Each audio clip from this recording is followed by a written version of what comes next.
ఎప్పుడు జరుగుతుంది, అప్పుడు జరగాల్సిన విషయాలు అప్పుడే జరుగుతాయి. అండ్ ఇంకో విషయం ఏంటంటే, నా పర్సనల్ లైఫ్ గురించి నేను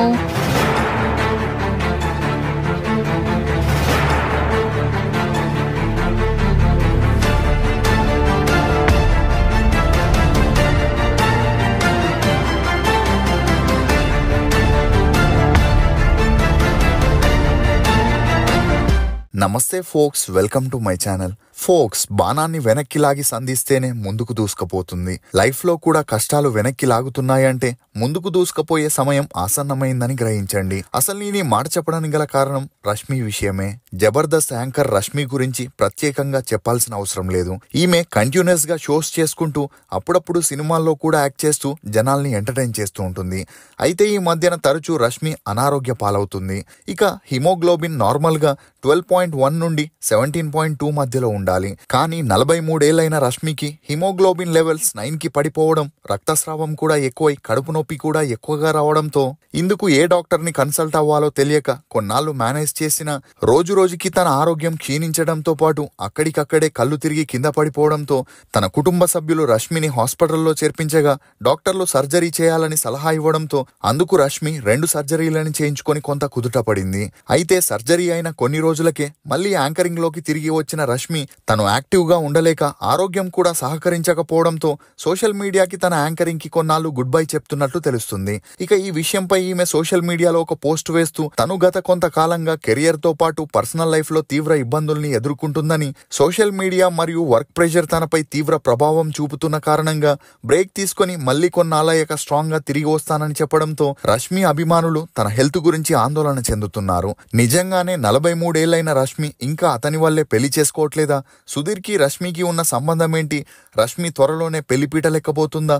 ఇక పైన నిజంగానే రష్మి పూర్తిగా యాంకరింగ్ కి ఫుల్ స్టాప్ పెట్టబోతుందా అనే నమ్మలేని నిజాల్ని ఈ వీడియోలో చెప్పడానికి నేను ప్రయత్నిస్తాను. మీరు మాత్రం ఈ వీడియోని పూర్తిగా చూడండి. సొంత బిజినెస్ అనేది ప్రతి ఒక్కరి కల. ఆ కళని నెరవేర్చడానికి బేబర్ టీ వారు బేబర్ కేఫే ఫ్రాంచైజీని కేవలం 99,999 రూపాయలకే అందజేస్తున్నారు. దీనిలో ప్రత్యేకమేంటంటే తందూరి చాయ్. సౌత్ ఇండియాలోనే ఫస్ట్ తందూరి చాయ్ ఫ్రాంచైజీగా వచ్చిన ఈ బేబర్ కేఫ్ 99,999 రూపాయలకే container, kitchen setup, tandoori setup, tea powder మరియు మట్కా టీ కప్పులు లాంటివి ఎన్నో అందిస్తున్నారు. సింపుల్ గా చెప్పాలంటే రూపాయి తక్కువ ₹1,00,000 నేరుగా మీ కేఫ్ ఓపెనింగ్ కి వెళ్ళొచ్చు. ఇంకెందుకు ఆలస్యం? మరిన్ని డీటెయిల్స్ కోసం స్క్రీన్ మీద కనిపించే నెంబర్ ని కాంటాక్ట్ అవ్వండి. Rashmi Gautam alias anchor Rashmi. ఈమె 1982 ఏప్రిల్ 27న ఒడిశాలోని బరంపూర్లో ఒక బ్రాహ్మణ ఫ్యామిలీలో జన్మించింది. తండ్రి రామ్ గౌతమ్, తల్లి మమత. ఈమెకి మలై గౌతమ్ అనే తమ్ముడు కూడా ఉన్నాడు.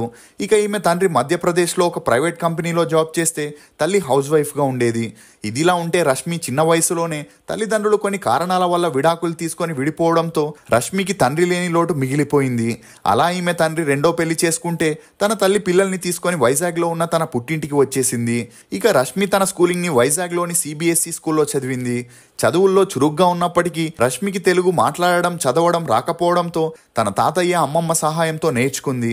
ఇక చిన్నప్పుడే తల్లిదండ్రులు విడిపోవడంతో మానసికంగా కృంగిపోయిన రష్మి చాలా ఇంట్రోవర్ట్గా ఉండేది. దీంతో తను చదువుతున్న స్కూల్లో ఎవరితోనూ ఎక్కువగా కలవకుండా ఎప్పుడూ ఒంటరిగా ఉండేది. ఇక అలా ఒకవైపు రష్మి తల్లి ఎలాంటి పని చేయకపోవడం, పుట్టింటి వారి మీదే డిపెండ్ అవ్వడంతో నిదానంగా వీరి ఆర్థిక పరిస్థితులు దారుణంగా మారాయి. ఇక అలా రష్మి తను డిగ్రీ కంప్లీట్ చేసి మంచి ఉద్యోగం చేసి తన తల్లిని బాగా చూసుకోవాలనుకుంది. కానీ చిన్నప్పటి నుండి హీరోయిన్ శ్రీదేవి రష్మికి ఫేవరెట్ యాక్ట్రెస్ అయి ఉండడంతో తను కూడా శ్రీదేవి లాగే సినిమాల్లో హీరోయిన్ అవ్వాలని కలలు కంటుండేది. అలా తనకి ఎన్నో ఆశలున్నా సినిమాల్లోకి ఎలా వెళ్లాలో తెలిసేది కాదు. ఇదిలా ఉంటే అదే సమయంలో శివ అనే డైరెక్టర్ సవ్వడి అనే మూవీ కోసం వైజాగ్లో ఒక ఆడిషన్ని ఏర్పాటు చేశాడు. ఇక ఈ విషయాన్ని రష్మి తన ఫ్రెండ్ ద్వారా తెలుసుకొని 2000 సంవత్సరంలో ఆడిషన్లో పార్టిసిపేట్ చేయగా ఆడిషన్లో రష్మి హీరోయిన్గా సెలెక్ట్ అయింది. ఇక అందుకు ఫ్యామిలీ మొత్తం రష్మికి సపోర్ట్ చేయడంతో వైజాగ్ నుండి హైదరాబాద్కి వచ్చి ఆ మూవీ షూటింగ్లో పాల్గొనింది. అలా ఆ మూవీ షూటింగ్ కంప్లీట్ అయినా కొన్ని ఫైనాన్షియల్ ప్రాబ్లమ్స్ వల్ల ఆ మూవీ రిలీజ్ అవ్వలేదు. ఇక అలా రష్మి 2 ఇయర్స్ హాస్టల్లో ఉంటూ ఈ మూవీ రిలీజ్ కోసమే వెయిట్ చేసినప్పటికీ ఒక స్టేజ్లో ఆ మూవీ రిలీజ్ అవ్వదని గ్రహించి తిరిగి మళ్ళీ ఇంటికి వెళ్ళిపోదామనుకుంది. కానీ వీరి ఇంటి ఆర్థిక పరిస్థితులు బాగా లేనందువలన తాను హైదరాబాద్లో ఉండి మళ్ళీ సినిమాల్లో ట్రై చేయాలనుకుంది. అలా 2 సంవత్సరాలు ట్రై చేసిన తర్వాత రష్మికి 2002లో హోలీ సినిమాలో సునీల్ జోడీగా నటించే అవకాశం రావడంతో ఆ మూవీ హీరో ఉదయ్ కిరణ్ది కాబట్టి ఖచ్చితంగా ఆ మూవీ రిలీజ్ అయి తనకి మంచి గుర్తింపు వస్తుందని, ఆ తర్వాత సినిమా అవకాశాలు తనని వెతుక్కుంటూ వస్తాయనుకుంది. ఇక అలా హోలీ మూవీ కంప్లీట్ అయి 2002లో రిలీజ్ అయింది. కానీ రష్మికి ఏమాత్రం అవకాశాలు రాలేదు. దీంతో ఒకవైపు మోడలింగ్ చేస్తూ మరోవైపు సినిమాల్లో ట్రై చేస్తూనే ఉండేది. అలా 2 ఇయర్స్ ట్రై చేసిన తర్వాత రష్మికి ఆది కేర్ ఆఫ్ ఏబియన్ కాలేజ్ అనే మూవీలో హీరోయిన్ గా నటించే అవకాశం వచ్చింది. ఇక ఆ మూవీ 2004లో రిలీజ్ అయ్యి అటొచ్చి ఇటు వెళ్ళిపోయిందనే చెప్పొచ్చు. అలా 2 ఇయర్స్ తర్వాత 2006లో థ్యాంక్స్ అనే మూవీని చేయగా అది కూడా ఆడలేదు. దీంతో తనకి అవకాశాలు రాక, అప్పటి వరకు చేసిన సినిమాల్లో పేమెంట్లు ఇవ్వక, చివరికి తన హాస్టల్ ఫీజు కట్టడానికి కూడా డబ్బులు లేకపోవడంతో రష్మిని హాస్టల్ నుండి బయటకి పంపించేశారు.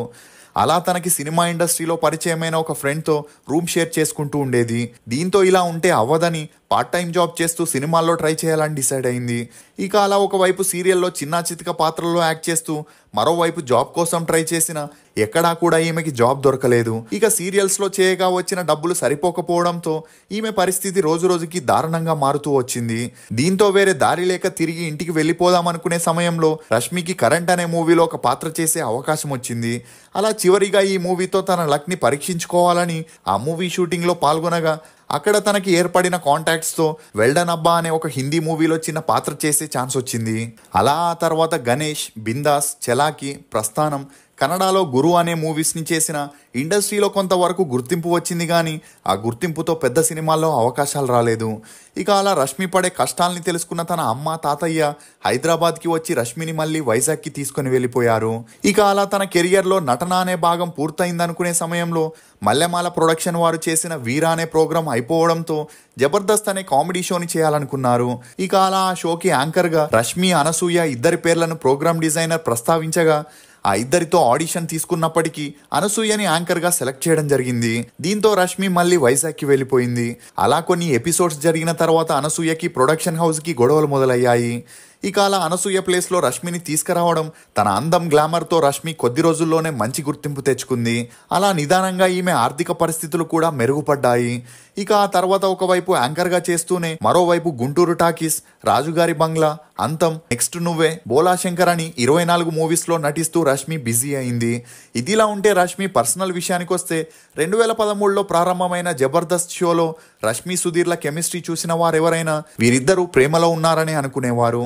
అయితే ఈ విషయానికి సంబంధించి రష్మి ఒక ఇంటర్వ్యూలో మాట్లాడుతూ తన విషయాలు అందరికీ చెప్పుకుంటూ పోతే అసలు అది తన జీవితమే అవ్వదని, అన్ని విషయాలను అందరికీ చెప్పాల్సిన అవసరం లేదని, అది తన వ్యక్తిగత జీవితమని, సుధీర్తో ఉన్న బంధం ఏదైనా కావచ్చని, దాని గురించి ప్రతి ఒక్కరికి చెప్పలేనని, కొన్ని విషయాలు భవిష్యత్తులో ఏమవుతాయో తెలియవని, ఏం జరిగినా అది తప్పకుండా అందరికీ తెలుస్తుందని, తాము ఆఫ్ స్క్రీన్లో ఎలా ఉంటారో అదే ఆన్ స్క్రీన్ పై కనిపిస్తుందని, తామిద్దరిది 10 ఏళ్ల ప్రయాణమని, షోలో అనుకొని అదంతా చేయలేదని, ఓ మ్యాజిక్ లా తామిద్దరి కెమిస్ట్రీ అందరినీ ఆకర్షించింది అంటూ చెప్పుకొచ్చింది. అంతేకాకుండా రష్మి, సుధీర్ మధ్య చాలా ఏజ్ గ్యాప్ ఉండడంతో 10 సంవత్సరాల నుండి బెస్ట్ ఫ్రెండ్స్ గా ఉంటూ తమ కెరియర్లో ఎదగడానికి ఒకరినొకరు సహాయం చేసుకుంటున్నారే తప్ప వారి మధ్య ప్రేమ, పెళ్లి అనే పదానికి తావులేదని చెప్పొచ్చు. ఇదిలా ఉంటే రష్మి చిన్నప్పుడే తల్లిదండ్రులు గొడవ పడడం, తన తండ్రి తల్లిని వదిలేయడం చూసి భయపడి 43 సంవత్సరాలైనా రష్మి పెళ్లి చేసుకోవడానికి వెనకడుగు వేస్తుండేది. ఇక అందుకు తోడు సినిమా ఇండస్ట్రీకి వచ్చిన కొత్తలో కాస్టింగ్ కౌచ్ లాంటి సమస్యలతో విసుగు చెంది తాను మరొకరిపై డిపెండ్ అవ్వకుండా ఉండాలని ఆర్థికంగా బలపడింది. ఇక జీవితం ఎప్పుడూ ఒకేలా ఉండదన్నట్లు వయసు పెరుగుతున్న కొద్దీ తమకంటూ ఒక తోడు కావాలని, ఫ్యామిలీని ఏర్పరచుకోవాలనిపించి రష్మి పెళ్లి చేసుకుంటా అని తన తల్లికి చెప్పడంతో ఒడిశాకి చెందిన ఒక బిజినెస్ మ్యాన్ సంబంధం చూడగా ఇప్పుడు వీరిద్దరూ సీక్రెట్ గా డేట్ చేస్తున్నారని, అండర్స్టాండింగ్ వస్తే త్వరలోనే పెళ్లిపీట లేకపోతున్నట్లు వార్తలు వినిపిస్తున్నాయి. ఇక ఈ క్రమంలోనే రష్మి వరుస షోలు మరియు మూవీస్ వల్ల అనారోగ్య బారిన పడి హిమోగ్లోబిన్ లెవెల్ తగ్గి అధిక రక్తస్రావంతో పాటు కడుపు నొప్పి కూడా రావడం, అందుకు తోడు భుజం నొప్పితో నెలల తరబడి సఫర్ అయిన రష్మి ఒక స్టేజ్లో కళ్ళు తిరిగి కింద పడిపోవడంతో హుటాహుటిగా కుటుంబ సభ్యులు హాస్పిటల్కి తీసుకెళ్లగా చెక్ చేసిన డాక్టర్లు 2 సర్జరీలను చేశారని, దీంతో వర్క్ చేయకుండా రెస్ట్ తీసుకోవాలని, లేదంటే హెల్త్ కండిషన్స్ మరింత వరస్ట్గా మారుతాయని చెప్పడంతో రష్మి కెరియర్ కంటే హెల్త్ కే ఎక్కువ ఇంపార్టెన్స్ ఇచ్చి ఇకపై బ్రేక్ తీసుకుంటున్నట్లు తెలుస్తుంది. ఏదేమైనా రష్మి త్వరగా ఆరోగ్యంగా మారి తనకి నచ్చిన వ్యక్తిని పెళ్లి చేసుకుని లైఫ్ లో సెటిల్ అవ్వాలని కోరుకుందాం. మీకు రష్మి ప్రోగ్రామ్స్ లో లేక మూవీస్ లో ఫేవరెట్ ఏదనేది కమెంట్ సెక్షన్ లో తప్పకుండా తెలియజేయండి. ఫోక్స్ అప్పట్లో మనిషి వయసుని చూసి మర్యాద ఇచ్చేవారు. ఇప్పుడు మనిషి వెనుకున్న డబ్బుల్ని చూసి మర్యాదిస్తున్నారు. ధనమున్నవాడే గుణవంతుడవుతున్నాడు, గుణమున్నవాడు పనికిరాని వాడవుతున్నాడు. ఇది ఫోక్స్ రష్మి గురించి కొన్ని నమ్మలేని నిజాలు. ఈ వీడియో మీద మీ అభిప్రాయాన్ని కమెంట్ సెక్షన్ లో తప్పకుండా తెలియజేయండి. మేము చేసిన ఈ వీడియో మీకు నచ్చినట్లయితే ఒక లైక్ ద్వారా మీ సపోర్ట్ ని మాకు తెలియజేయండి. For more interesting videos please subscribe to CR voice. Thank you.